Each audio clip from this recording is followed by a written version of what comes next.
Welkom by hierdie verkenningstog deur een van die heel coolste wêrelde op aarde, die plantryk. Ek is vandag julle gids en ons gaan soos ware natuurdokumentêremakers na die wonders van die natuur kyk. Maar hey, ons doen dit met 'n baie spesifieke teiken en sig. Ons maak jou gereed vir daai natuurwetenskappe eksamen. Dis glad nie net 'n klomp feite nie. Dis soos 'n reuse legkaart wat ons nou gaan bou. Kry daai brein en rad, want ons spring dadelik weg. Goed, so hier is ons roetekaart vir vandag se avontuur. Ons dek presies 19 kardinale eksamenvrae, opgedeel in 5 dele. 1. Algemene plantklassifikasie. 2. Plante sonder sade. 3. Plante met sade. 4. Eensaad en tweesaadlobbiges. En 5. Tipes voortplanting. Kom ons slaan die roete.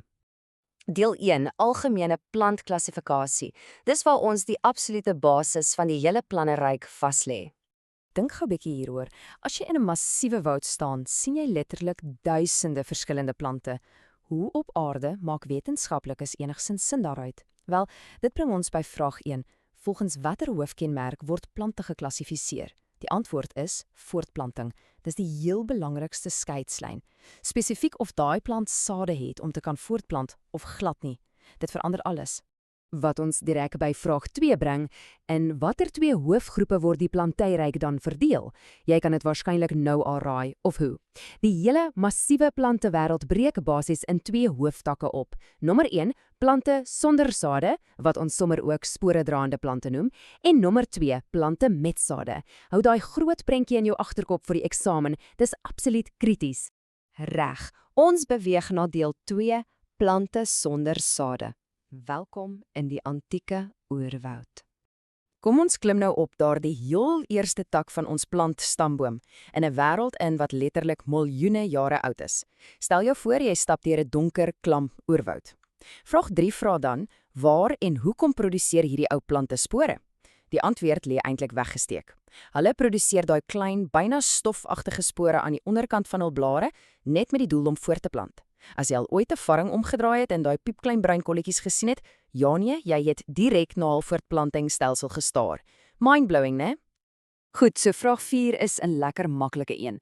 Noem 3 voorbeelde van hierdie plante sonder sade. Dink net aan plekke waar dit altyd nat is. Varrings, mosse wat soos 'n sagte groentepyp oor rotse groei, en alge daar in die water. Hierdie ouens het glad nie mooi blomme of vrugte nodig gehad om al vir miljoene jare op aarde te floreer nie. As die juffrou of meneer hieroor vra, noem net hierdie 3 en jy's nommer pas. Nou ja, ons stap oor na deel 3, plante met sade. Hier ontmoet ons die ware meesters van die droë land.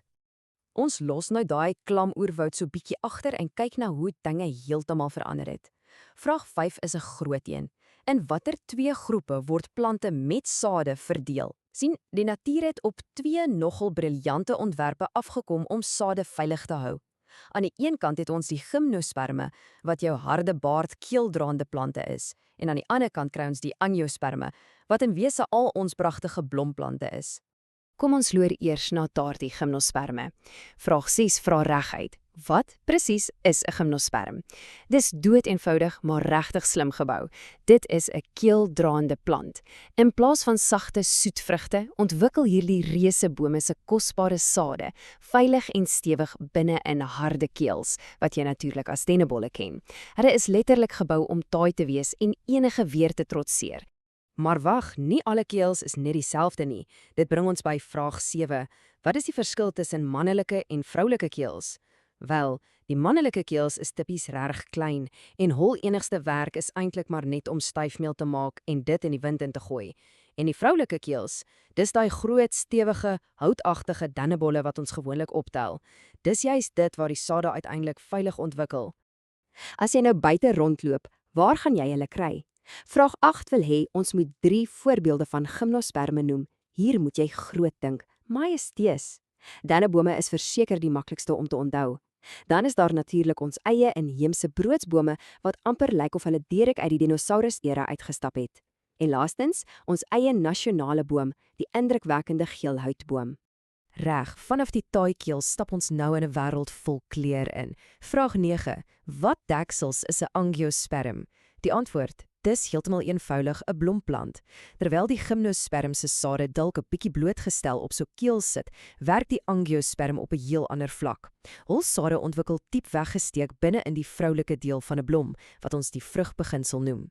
Daardie pragtige blom lok goggas en insekte vir bestuiving en dan beskerm die vrug uiteindelik die saad.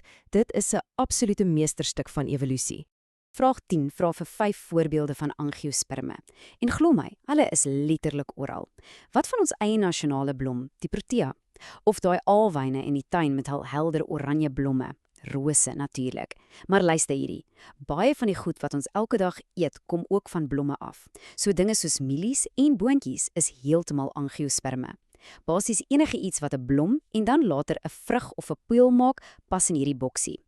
Tyd vir deel 4, eensaad en tweesaad lobbyigus. Nou gaan ons regtig mikroskopies in daai blomplante inkyk. OK ouens, konsentreer want hierdie inligting is pure eksamengoud. Binne in daardie eislike groepe blomplante kry ons 2 baie spesifieke subkategorieë: eensaad lobbyigus en tweesaad lobbyigus. Vrae 11 tot 15 op ons lysie vra spesifiek dat ons hierdie 2 groepe met mekaar vergelyk. Kom ons stap vinnig daardeur. Vir vraag 11 oor saadlobbe. Die naam verklap dit heeltemal. Eensaad lobbyigus het presies 1 saadlob of kosstoor en tweesaad lobbyigus het 2. Maklik of hoe? Vraag 12 die blare. Eensaad lobbyigus het lang, smal blare met parallelle are. Dink aan 'n stuk gras. Tweesaad lobbyigus het weer daai breë blare met 'n hele spinnerak netwerk van are. Vraag 13 blomdele. Eensaad lobbyigus se blomblare kom altyd in veelvoude van 3 voor, terwyl tweesaad lobbyigus met veelvoude van 4 of 5 spog. Vraag 14 gaan oor wortels. Eensaad lobbyigus het 'n bosserige netwerk van vlak veselagtige wortels. Aan die ander kant het tweesaad lobbyigus 1 sterk penwortel wat diep in die grond inboor. En laastens vraag 15 oor stengels. Eensaad lobbyigus se stengels is gewoonlik sag en groen, maar tweesaad lobbyigus se gaan vertak en baie keer baie hard of houtagtig word, soos 'n boomstam. Maak definitief 'n prentjie hiervan in jou kop. Kom ons maak dit gou prakties. Vraag 16 vra om voorbeelde van hierdie 2 groepe te gee. Op die linkerkant kyk ons na eensaad lobbyigus, mielies, grasse, eie, lelies en aalwyne. As jy net dink aan 'n lang mielieblaar met haar reguit are, dan weet jy dadelik dis eensaad lobbig. Regterkant toe, die tweesaad lobbyigus, boontjies, ertjies, rose en proteas. Ek meen as jy 'n droë grondboontjie oopbreek, split hy mos presies in 2 helftes. Daai is letterlik jou 2 saadlobbe in aksie. Goed, ons is by die pylvak. Deel 5. Tipes voortplanting. Dis hoe lewe op aarde eenvoudig weier om op te hou. Dit bring ons by ons laaste hoofstuk. Al hierdie ongelooflike dinge waarna ons gekyk het, van 'n klein spoor tot 'n massiewe boom, het op die ou end net een doel: oorlewing. Vraag 17 het 'n baie belangrike definisie vir jou. Wat presies is ongeslagtelike voortplanting? Dis eintlik waansinnig cool. Dis feitelik die natuur se eie ingeboude manier van kloning. Dit gebeur wanneer net een ouer organisme betrokke is en dit maak 'n 100% identiese kopie van homself. Daar is glad geen vermenging van DNA met 'n ander plant nie. Daardie nageslag is 'n absolute kloon. Klink amper soos wetenskapfiksie nie waar nie. Maar vraag 18 wys vir ons dis geweldig algemeen. Noem 3 voorbeelde van ongeslagtelike voortplanting. Wel, bakterieë split net letterlik in 2 om voort te plant. Gister doen dit deur so 'n snaakse proses wat ons afknopping noem. En my gunsteling voorbeeld, die nederige aardappel. Ja nee, aardappelknolle. As jy 'n ou aardappel met 'n klein oogies in die grond plant, gaan daar 'n identiese aardappelplant uitgroei. Ongeslagtelik, geen blomme nodig nie. En dan jou laaste, vraag 19. Wat is geslagtelike voortplanting? Wel, heeltemal teenoorgesteld aan die kloning wat ons nou net gesien het, gebeur dit wanneer daar 2 ouers betrokke is. Hulle kombineer hul mannelike en vroulike geslagselle, hul unieke DNA, om 'n heeltemal splinternuwe, unieke nageslag te skep. Dis juis dit wat die natuur so ontsaglik divers, kleurvol en spesiaal maak. En net so het ons al 19 vrae oor die planteryk kaf gedraf. As jy volgende keer in die tuin stap, dink bietjie hieroor. Is daardie plant langs jou besig om homself stilletjies te kloon, of gebruik hy spoggerige blomme om iets splinternuuts te skep? Baie sterkte met daai eksamen, jy het die ding 100% onder die knie. Tot volgende keer.